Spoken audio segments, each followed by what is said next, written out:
My name is Eliza, and this is the story of how the man I loved the most shattered my heart into a million pieces. But it's also the story of how I stitched those pieces back together, with fire in my eyes and revenge in my veins. When I married Daniel, I thought I was marrying my forever. He was charming, ambitious, and full of promises that made me believe love could conquer everything. For 8 years, we built a life together. A beautiful home, countless shared dreams, and even plans of starting a family. I gave him all of me, my loyalty, my trust, my soul. But little did I know, Daniel had already sold his loyalty to someone else. It started with small things, missed dinners, late nights at the office, vague excuses that never quite added up. "Sorry, babe, the client needed me." "You know how it is," he'd say, pressing a quick kiss to my forehead, thinking that was enough to erase the sting of disappointment. At first, I wanted to believe him. I told myself he was working hard for us, for our future. But deep inside, a gnawing suspicion kept whispering, what if it's not the work keeping him late? What if it's someone else? And then, the truth revealed itself in the most brutal way possible. One evening, I was setting the table for dinner when his phone buzzed on the counter. He was in the shower, so I glanced at it, intending only to see if it was urgent. What I saw nearly made me drop the plate in my hand. A message from a woman. "Can't wait to feel your arms tonight. You always make me forget the world." My blood turned to ice. My hands shook so violently I nearly smashed the glass in my grip. I couldn't breathe. My world tilted, and suddenly, the ground beneath me felt like quicksand. When he came out of the bathroom, towel around his waist, humming like nothing was wrong, I stared at him like he was a stranger. "Daniel." My voice trembled. "Who is she?" He froze for half a second, his eyes flicking to the phone in my hand. That was all the answer I needed. "Eliza, listen. It's not what you think." "Not what I think?" I shouted, my voice breaking. "Do you think I'm stupid? Do you think I can't read? She says she can't wait to feel your arms tonight." "Daniel, how many times has this happened?" He rubbed his face, groaning. "Eliza, please. It just happened. I didn't mean for it to. Didn't mean for it to happen. You don't accidentally fall into someone's arms, Daniel. You don't accidentally betray your wife." Tears blurred my vision, but I refused to let them fall. I needed answers. I needed him to at least have the decency to admit the truth. Finally, after a long silence, he whispered, "It's Claire." The world stopped. Claire. My best friend. The woman I trusted like a sister. My knees nearly gave out, but I gripped the table to steady myself. "Claire?" My voice was barely audible. "My best friend Claire?" "Eliza, it wasn't planned." I slapped him across the face before he could finish. The sound echoed through the room, and for a moment, even he looked stunned. "Get out," I hissed. "Get out of this house, Daniel. Right now." But instead of leaving, instead of begging for forgiveness like a man who destroyed everything should, he looked at me with cold determination. "I'm not leaving," he said firmly. "Eliza, listen to me. I love you. But Claire, it just happened. And I need you to forgive her." I blinked, certain I misheard him. "Forgive her?" "Yes." He reached for my hand, but I jerked it away like his touch burned. "She made a mistake. We both did. But Claire's been going through a rough time, and—" I let out a hollow laugh. "Are you seriously standing here asking me to forgive the woman who slept with my husband? My best friend? Daniel, do you hear yourself?" His jaw tightened. "You have to understand, Eliza. We all make mistakes. Don't throw our marriage away because of this." That was the moment something inside me snapped. He wasn't sorry. Not really. He wasn't crushed by guilt or broken by shame. No, he was defending her. He was protecting her feelings while trampling all over mine. And he expected me to forgive her? That night, I didn't sleep. I sat by the window, staring at the city lights, my mind replaying every memory of Daniel and Claire together, the dinners, the laughs, the times I left them alone in the kitchen thinking they were just friends. The betrayal cut deeper than any knife could. But beneath the pain, a new fire sparked. A dangerous fire. If Daniel thought I was going to simply forgive and forget, if Claire thought she could stab me in the back and walk away unscathed, then they had both underestimated me. I wasn't just a wife betrayed. I wasn't just a friend abandoned. I was a storm waiting to be unleashed. And when I was done, Daniel would regret ever daring to ask me to forgive his mistress. Because forgiveness was the last thing on my mind. The only thing I wanted now was revenge. But little did Daniel know, I had already begun planning my next move. And it would make him regret betraying me for the rest of his life. The next morning, I woke up with swollen eyes and a pounding headache, but I was strangely calm. My decision was made. I wasn't going to cry in the corner like a broken woman. No, I was going to take control of my life and make Daniel choke on the betrayal he thought I'd swallow. When I walked into the kitchen, Daniel was already there, sipping coffee like nothing had happened. His calmness disgusted me. "Good morning," he said like we were still a normal couple. I ignored him, poured myself a cup of coffee, and sat opposite him. My silence must have unsettled him because he leaned forward. "Eliza, we need to talk." "No, Daniel." I finally spoke, my voice cold and steady. "You need to talk." "I'll listen." He sighed heavily, running a hand through his hair. "I know you're hurt. I know I messed up. But I don't want to lose you." "Claire, she means nothing." "It was a mistake." "Okay." I tilted my head. "A mistake that lasted how long?" His eyes darted away. That was answer enough. "You're not answering," I said, my tone sharper. "So it wasn't a one-time thing." "Was it weeks? Months?" "Tell me, Daniel, how long have you been sleeping with my best friend behind my back?" He slammed the mug down, spilling coffee. "It doesn't matter. What matters is that I chose you. I want you. I want this marriage." I gave a humorless laugh. "You want this marriage, but you wanted her bed."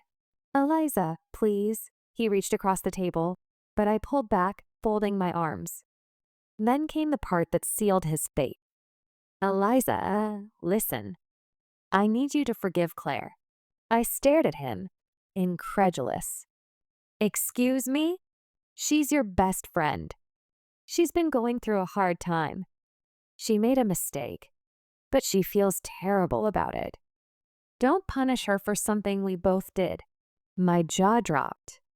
"Are you actually defending her right now?" He leaned closer, lowering his voice like he was delivering wisdom. "Eliza, forgiveness is the only way we can move forward. She's important to you.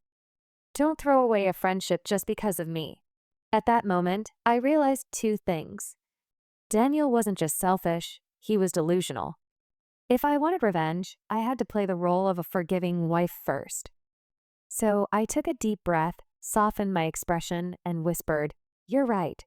Daniel blinked, surprised. "Wait, what?" "You're right. Maybe forgiveness is the answer.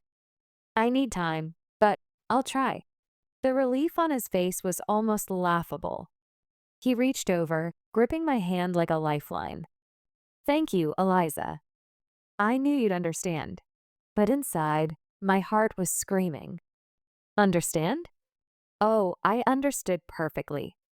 I understood that he was a coward, hiding behind my forgiveness because it was easier than facing his guilt. I started watching Daniel's every move. His emails, his credit card statements, his late night calls.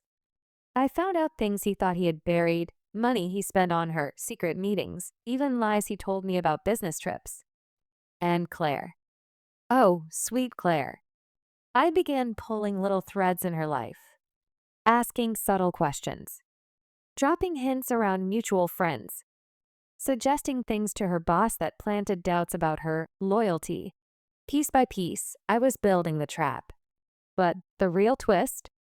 Daniel thought he had won. He thought he had convinced me to forgive. He thought I was weak enough to accept sharing my marriage with betrayal. And every night when he kissed me goodnight, I smiled sweetly, knowing something he didn't. I was going to burn his world down. And the first spark of fire would come sooner than either of them imagined, because I had discovered a secret that could destroy them both. The night I uncovered the secret, I realized fate had handed me the ultimate weapon. Daniel had left his laptop open, careless, arrogant, assuming I'd never dare snoop. But I wasn't snooping. I was surviving. At first, it was the usual emails, receipts, messages between him and Claire. Sickening, yes, but nothing new. Then I found a folder labeled Private. Inside were scanned documents, bank transfers, a hidden account, and then one file that froze my blood. A deed to an apartment bought under Claire's name, paid for entirely by Daniel. I sat there, trembling, staring at the screen. So it wasn't just an affair. It wasn't just stolen moments in hotels. He had built her a life, a home, and all the while, he expected me to forgive, to stay, to swallow my pain while he funded his mistress's comfort. My vision blurred with rage. But then, slowly, a smile crept across my face. Because this wasn't just betrayal, it was evidence. Evidence I could use to destroy him financially, socially, legally. The trap was almost ready. The next day, I played my role flawlessly. At breakfast, I cheerfully asked Daniel about work. He kissed my forehead and said he had a long day of meetings. "Don't overwork yourself," I said sweetly. "You need your rest." He smiled, relieved, convinced I was healing. Claire, too, was easy to manipulate. That afternoon, I invited her for coffee. She arrived nervous, as always, but relaxed when I greeted her warmly. "You know," I told her, "I've been thinking. Maybe the three of us should sit down. Talk it out. No more secrets." Her eyes widened. "You mean you'd be okay with?" I leaned in, lowering my voice. "Claire, I love you. And I love Daniel. If forgiveness is real, we should all face this together." She burst into tears, hugging me again. "Eliza, you're an angel. I don't deserve you." No, she didn't. 2 nights later, the stage was set. I invited Daniel and Claire to dinner. A simple, cozy meal at home. The table was laid perfectly, candles glowing, wine chilling. They both arrived tense, unsure of what I was planning. Daniel cleared his throat. "Eliza, I wasn't sure this was a good idea." But Claire grabbed his hand. "No, we need this." She's right. I watched them, my heart cold. How dare they sit in my home, touch hands at my table, and talk about healing? But I kept smiling. We ate. We drank. And when the plates were cleared, I finally leaned back in my chair. "I have something to share," I said, my tone light. They looked at me, uneasy. I pulled out a folder and slid it onto the table. Daniel, imagine my surprise when I found this. He frowned, opening it. His face drained of color. Claire leaned over, reading the document. Her jaw dropped. "Eliza, how did you?" Daniel stammered. I leaned forward, my smile sharp. "So, you bought Claire a little love nest." "With our money." While I paid bills, cooked dinners, and played the faithful wife. "Eliza, it's not what you think." "Don't insult me," I snapped, slamming my hand on the table. "Do you take me for a fool?" Claire's face twisted in shock.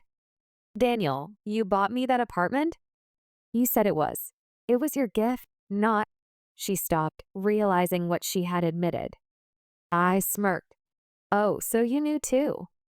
Of course you did. Daniel turned to her, panic in his eyes. Claire, I told you to keep quiet. Her voice rose. You lied to me, Daniel. You said it was your money, not hers. You said you'd leave her eventually. My heart skipped. Leave me? He promised her that? Daniel's face went red. I never said that. Yes, you did, she screamed. You told me I was the one you loved. That she was just the wife you had to keep for appearances. Silence crashed over the room. I sat back, letting the truth hang between them like poison. Daniel looked at me, desperate. Eliza, don't listen to her. She's twisting my words. But Claire wasn't finished. She turned to me, tears streaming. He used both of us, Eliza. You think he's loyal to you? He's not loyal to anyone. The room erupted, shouting, accusations, betrayal spilling into the open. And I just sat there, sipping my wine, watching them tear each other apart. Finally, when their voices broke from screaming, I placed my glass down with a soft clink. Enough. They both froze, turning to me. You know what the difference between the three of us is?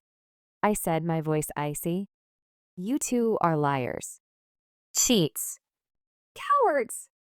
But me? I'm smart. And I've been preparing for this moment. I pulled out my phone, hitting play. Their own voices filled the room. Every word they just said, recorded. Every confession, every lie exposed. Daniel's face turned ashen. Claire gasped, covering her mouth. You recorded us, Daniel whispered. Yes, I said calmly. And tomorrow, everyone will hear it. Your colleagues. Your family. Claire's boss. Every single person who needs to know what disgusting liars you both are. Claire shook her head violently. Eliza, no. Please, I'll lose everything. I leaned forward, smiling sweetly. So will Daniel. Daniel slammed his fist on the table. You can't do this. I stood towering over him. Watch me. That night, I slept like a baby. Because for the first time since the betrayal, they were the ones losing sleep. But little did I know. Revenge wasn't done with me yet. Because Daniel had one last card to play. And it was more dangerous than anything I'd imagined. The husband strikes back. The morning after my victory, the world felt brighter. The sun streamed through the curtains, the birds sang, and for once, I didn't wake up with a hollow ache in my chest. Daniel, however, did. He stomped into the kitchen, his face pale and twisted with fury. What the hell do you think you're doing, Eliza? He hissed. Recording me? Threatening me? You've lost your mind. I calmly buttered my toast. No, Daniel. I've finally found it. You're destroying everything I've worked for, he shouted. Correction, I said sweetly. You destroyed it yourself. I'm just showing the world the truth. His jaw clenched so tight, I thought his teeth might crack. You won't get away with this, he growled. His voice dropped, venomous. And you've underestimated how far I'll go to protect what's mine. The war had begun. Claire called me that night, sobbing. Eliza, he's turning on me too. He said if I don't back him in court, he'll ruin me. He's threatening to tell my family everything. I almost laughed. The perfect little mistress, finally tasting Daniel's poison. Did you think he'd protect you? I asked coldly. You were never anything more than his plaything. She sniffled. Please, you have to help me. He's dangerous. Oh, now you see it? I said, my voice sharp. When it was my life, he was destroying. You didn't care. You happily took what was mine. Eliza, I'm sorry, she wailed. Sorry doesn't fix broken hearts. Sorry doesn't rebuild a marriage. Sorry doesn't erase betrayal.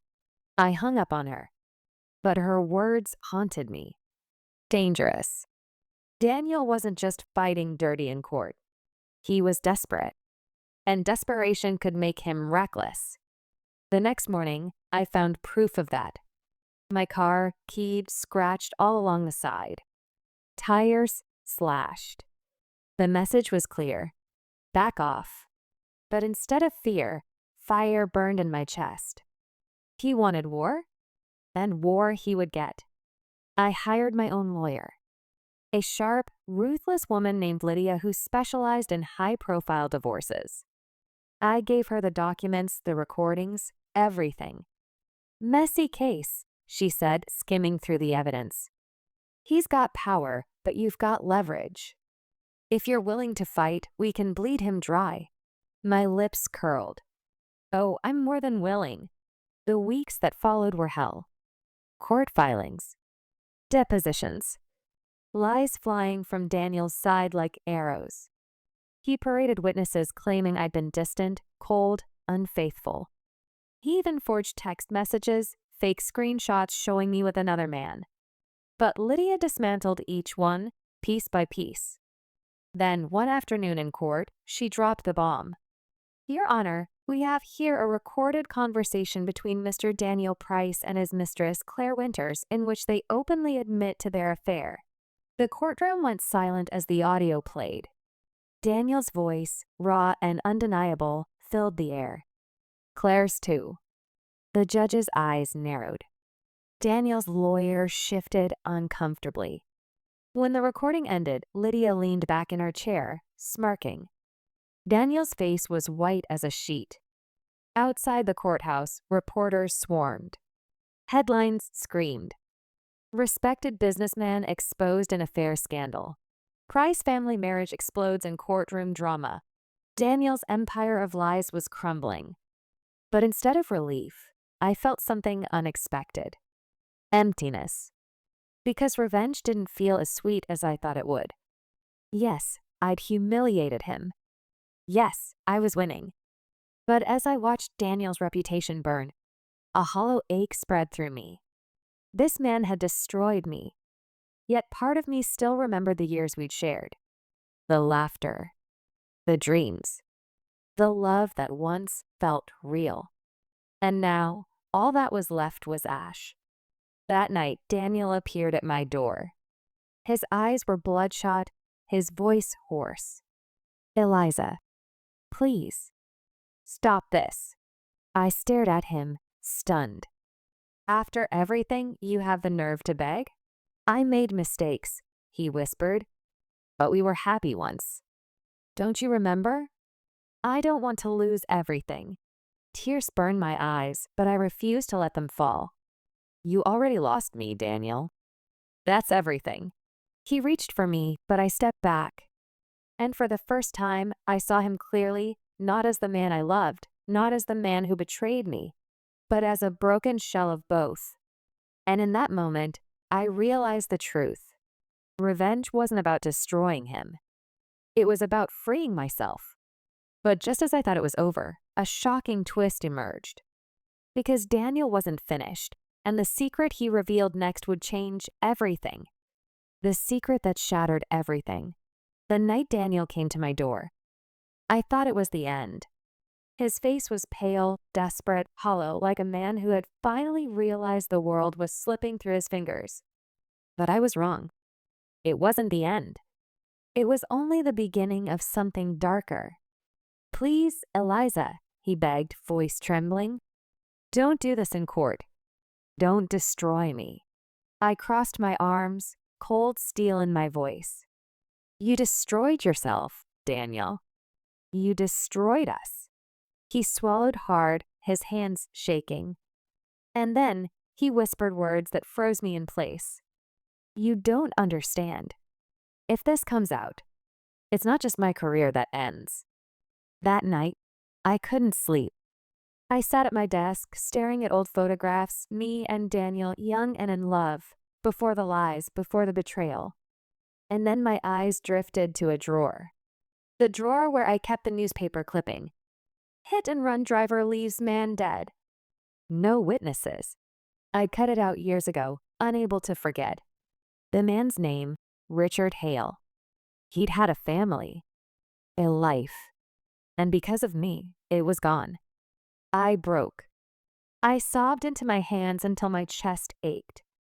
Revenge, betrayal, court battles, they all felt meaningless in the face of that truth. I wasn't just a victim. I was guilty too. The next morning, I did something I never thought I would. I drove to the police station. My hands trembled on the wheel. My chest was tight. But I knew I couldn't live under Daniel's shadow any longer. I had to tell the truth, even if it destroyed me. But just as I stepped out of my car, someone grabbed my arm. "Don't." I spun around. It was Claire. Her face was pale, her eyes red-rimmed. "What are you doing here?" I hissed. "I followed you," she admitted, voice shaking. "I know what Daniel's threatening you with." I froze. You know?" She nodded. "He told me everything. He's using it to keep you silent, to control you." I swallowed hard. "Then you understand why I have to confess." Her grip on my arm tightened. "No, Eliza. If you go in there, he wins. He'll say you confessed because of him. He'll drag you down and walk away clean. Then what do?" I whispered, broken. Her eyes blazed with something fierce. "We take him down together. The right way. Not with half-truths. With the whole truth." For the first time, Claire didn't look like my enemy. She looked like a woman who had been chewed up and spit out by Daniel just like me. Could I trust her? I didn't know. But I knew one thing. Daniel couldn't keep winning. And if that meant joining forces with the woman who betrayed me, then so be it. Eliza and Claire unite, but their alliance is fragile. And as Daniel grows more desperate, he makes a move so shocking, it pushes the story into its deadliest turn yet. The police station loomed in front of me like a cathedral of judgment. Its gray stone walls promised either absolution or ruin. But Claire's hand on my arm pulled me back. Her eyes burned with an intensity I had never seen before. "Listen to me, Eliza. If you walk in there now, Daniel wins. He wants you scared. He wants you desperate. But we can flip this on him. Together." Her words rattled around in my mind. Claire, the woman who had stolen Daniel, the one I swore I'd never forgive, was suddenly talking like in a lie. I wanted to scream at her, push her away. But instead, I found myself whispering, "Why should I trust you?" Her lips trembled. "Because I know exactly what it's like to be in love with him. To be fooled by him. To be broken by him. And I don't want him to win anymore." I looked at her for a long moment. This woman, once my rival, was now offering me a lifeline. And the cruel truth? I needed her. Because Daniel was too powerful alone. We drove back to my apartment in silence. I made tea, but my hands shook as I poured it. Claire sat across from me, her face pale, her hair falling in disarray around her shoulders. She looked less like a homewrecker and more like a prisoner who had finally escaped. Finally, I broke the silence. "What exactly are you proposing?" She leaned forward. "We get proof. Real proof. Not just of the accident, but of everything. His finances, his affairs, his lies. Once we have it, we burn his empire down. Legally. Publicly. Irreversibly." I swallowed hard. "You think he's careless enough to leave proof lying around?" A ghost of a smile touched her lips. "You'd be surprised how arrogant he is. He thinks no one can touch him. That's his weakness." I hated it. I hated needing her. But I hated Daniel more. So I nodded. "Fine. We do this.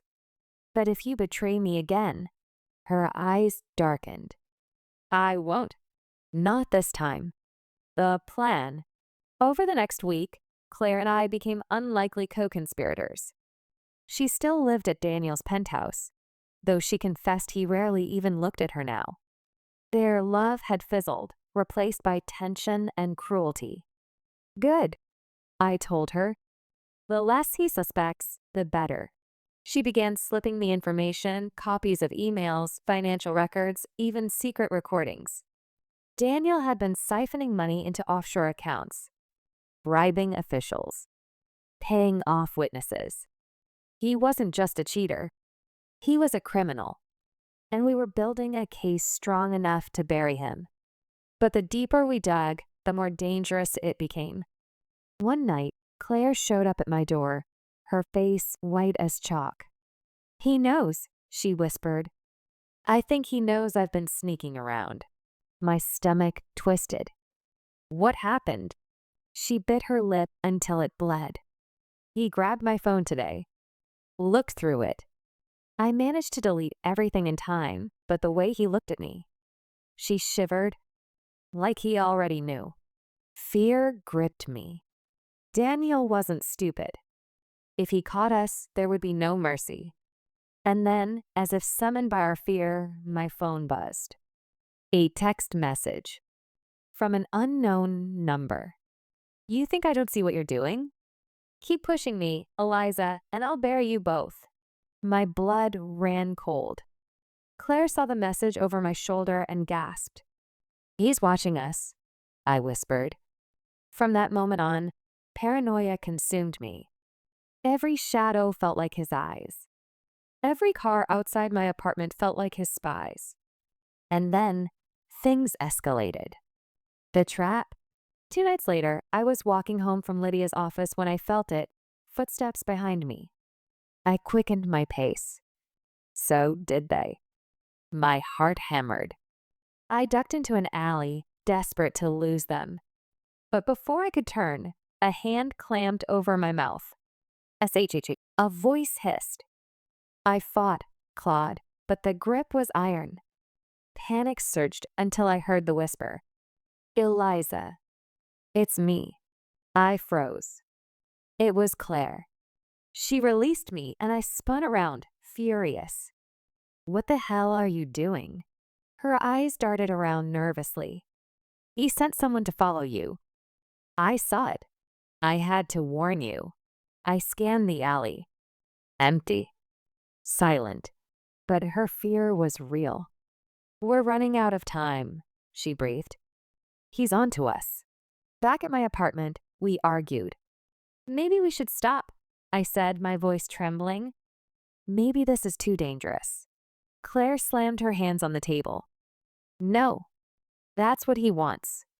For you to give up. For me to be too scared. Don't you get it? He thrives on fear. That's his weapon. But if we stay strong, if we finish this, we can end him." Her conviction shook me. For the first time, I saw not just a rival, but a woman who wanted justice as much as I did. The breaking point. The next morning, I woke to find an envelope slid under my door. Inside was a single photograph. It was me, standing outside the police station. Taken the day I almost confessed. On the back, scrawled in bold black letters. "One more step, and you're finished." My hands shook so violently the photo nearly slipped from my grasp. Daniel was escalating. This wasn't just intimidation anymore. It was war. I called Claire, my voice breaking. "He's watching me." Every move. Her reply was grim. Then we strike first. The revelation. That evening, Claire handed me a USB drive. Her hands were trembling, her eyes wide with fear. This is it," she whispered. I frowned. "What's on it?" She swallowed hard. The recordings. Of him. Confessing. My breath caught. Confessing to what? Her eyes locked onto mine. To the accident. To covering it up. To everything. The room spun. How did you?" I stammered. She gave a hollow smile. "You think I didn't know about that night? He told me, Eliza." in one of his drunken rages. He bragged about it, said he saved you, said you owed him everything. Tears burned my eyes. He used it as leverage. And now, Claire whispered, we use it against him. I stared at the drive, my pulse racing. This was it, the proof that could finally end Daniel's reign. But as I clutched it in my trembling hand, a thought gnawed at me. If I released this, I wasn't just destroying him. I was destroying myself too. Eliza and Claire finally hold the weapon to end Daniel. But using it means exposing Eliza's darkest secret to the world. Will she sacrifice herself for revenge or protect her secret and let Daniel win? The USB drive sat in my palm like a ticking bomb. One small device, yet it held the power to shatter Daniel's empire. And mine along with it. Claire's voice trembled. This is everything we've been working for. We send this to the police, to the press. It's over for him. I shook my head violently. No. If the recording gets out, it doesn't just expose him. It exposes me. My secret. Her eyes softened. Eliza, the world won't care about you. They'll only care about him. The powerful man who killed, who covered it up. You'll be the victim. But I wasn't a victim. I was complicit. And the shame of it clung to me like a second skin. That night, I couldn't sleep. I kept pacing the room, staring at the drive, whispering to myself. If I use it, I lose myself. If I don't, I lose everything. The clock struck 3 a.m. when my phone buzzed. A message. From an unknown number again. Enjoy your little alliance? Claire isn't who you think she is. I froze. My stomach turned to ice. Attached was a photo. Claire. In Daniel's penthouse. Smiling. Holding a glass of champagne. His arm draped around her. I wanted to throw up. When I confronted her the next morning, she didn't even deny it.